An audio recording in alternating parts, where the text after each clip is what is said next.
can't forget about you. Oh, Hi mga kanana! Yeah, it's me again, Nana Rocketera at your service. Charing for today's video guys, mamili kami ng aming monthly na grocery, our own expense. Char.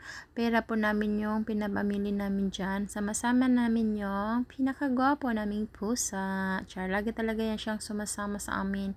So, ganyan ba kayo? Kasi kami ganyan. Nagdala kami ng listahan, tapos yung ending, over pa rin yung pinamili namin. Sabi ko kasi sa kasama ko, konti lang yung bilhin natin, tapos yung ending, yan, nanobra, tapos bumili pa talaga siya ng coffee, tapos ang nakasad pa talaga guys, pag may, yung pera nyo nasa card, walang cash, nga. Ayan yung ending, naglakad kami palabas. Hindi, pauwi pala. Pero naka-coffee yan ha, char. Tapos ayan, gastos man yan ng kasama ko kasi yung pera ko 100 lang talaga. So, guys, sa lahat ng mga OFW na nasa bahay nagtatrabaho, if ever hindi kayo bigyan ng pagkain ng amo nyo, bigyan nyo yung amo nyo ng pera, sabihin nyo, bilhan mo ako ng ganito. Huwag natin tipirin yung mga sarili natin guys, kasi nagtatrabaho tayo para para sa pamilya natin. Tapos kung titipirin natin yung mga sarili natin, magkasakit tayo, sinong kawawa? 'Di ba yung pamilya natin? So dapat main priority natin is yung sarili natin. Huwag natin titipirin yung sarili natin. Ako, yes, marami akong utang pero nag-iiwan talaga ng pera pambili ng food kasi hindi naman lahat shoulder ng amo. Yes, may pagkain sa amo mo pero makakaya mo ba yung araw-araw may indomie, may itlog, may manok, may ganyan? Nakakasawa din, 'di ba? Kaya nga tayo nagtatrabaho para makain tayo ng mas magandang pagkain, 'di ba? Kaya yung ibang OFW kasi tinitipid nila yung sarili nila kasi pinapadala lahat sa pamilya. Huwag ganun kasi ang hirap nagkasakit.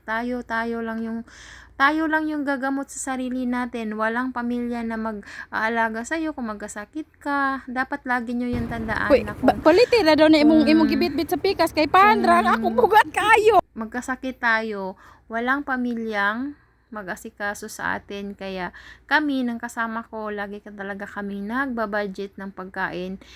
Kung wala man akong pera, siya yung namimili para sa pagkain namin. Buti na lang talaga mukhang pagkain yung kasama ko. Obvious naman, 'di ba?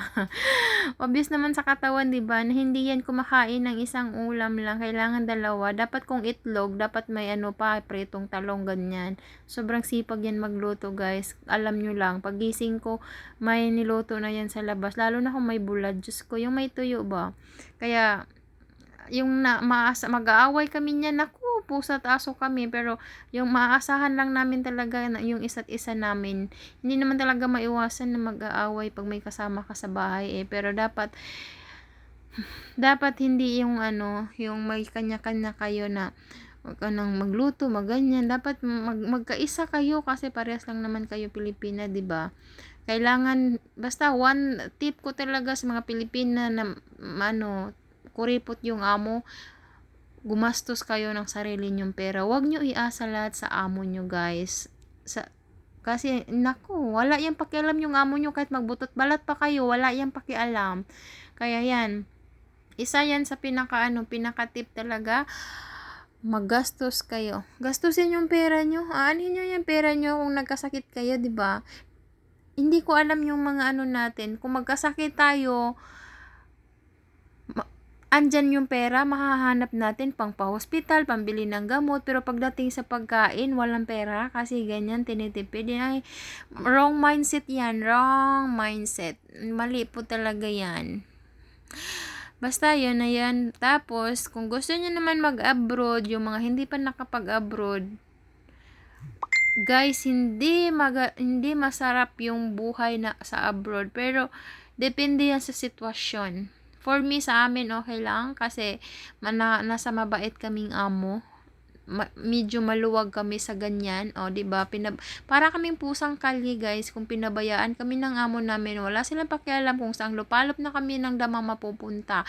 Basta kung magpaalam kami na lalabas ng bahay, wala na yan siyang pakialam. Hindi na yan sila magtatanong na, Hi, nasana kayo. So, ganon. Hindi na, ganyan, wala talaga as in. Dati, nung bago pa kami, guys, ganyan talaga pa mga bago pa yung mga amo. Pero hindi din talaga lahat. Kasi kahit yung iba, matagal na din, dekada na dito, higpit pa din yung amo sa kanila. Kahit dekada na sila sa amo nila, So, may hindi yan pa din guys, talaga sa pangalawang maluwag kanto yung is katulad amin na sa siya. aming amo na kahit Minto si madaling araw Mads. kami umuwi, basta uwi lang kami ng bahay, walang problema sa kanila. So, be thankful always, Char. Thankful kami sa amo namin, oy, kasi kahit ganyan, medyo pa, hindi lang medyo, pagod kami minsan, pero ang pinakamaganda talaga dito sa amin is kami yung nasusunod kung anong oras kami magising. Char! Unless kung may pasok. Kung may pasok talaga, maaga akong nagigising kasi ako yung magpe-prepare ng breakfast at saka ano. Pero after that, pagkalayas nila papuntang school, automatic guys, natutulog ulit kami. Natutulog ulit ako hanggang alas 12. Pagkatapos ng alas 12, mamlansya ako ng isang oras. Pagkatapos, bababa na ako doon sa kusina. Yan lang yung routine ko everyday. Tapos, yun yung kasama ko. Malapit na kami niya makarating sa bahay. Pag siya talaga guys lumalabas, hindi talaga yan pwede, hindi nakasapatos. Kailangan talaga niya mag-shoes. Ako kasi hindi ako, I prefer wear slippers than shoes. Wow, pak, English yarn. Oo, kasi naiinitan ako pag sapatos yung suot ko. Gusto ko yung open yung paa ko. Kaya nga yung paa ko parang luya charing. Tapos ayan, pag nakita nyo yung hotel, sa kabilang kanto is amin na. So, yun. So, lapit na kaming makarating sa bahay. It's almost 11 p.m. yata to. Or 11 p.m. the evening. Siyempre, evening. Madilim nga, diba? Duh! Tapos, yan. Yung kanto na yan is lumiko ka dyan. Tapos, sa amin na yan dyan sa medyo malayo pa din. Kasi, basta, yung mga nanood ng vlog ko, alam na nila, kabisado na nila lahat yung sa kanto-kanto sa amin, Char. Joke lang. Kala mo naman, pinanood talaga yung vlog niya. Char, malay mo naman. Maging lang tayo, positive, Char. Pag positive sa buhay, ganyan ako. Para akong nagminupos na talaga sa buhay.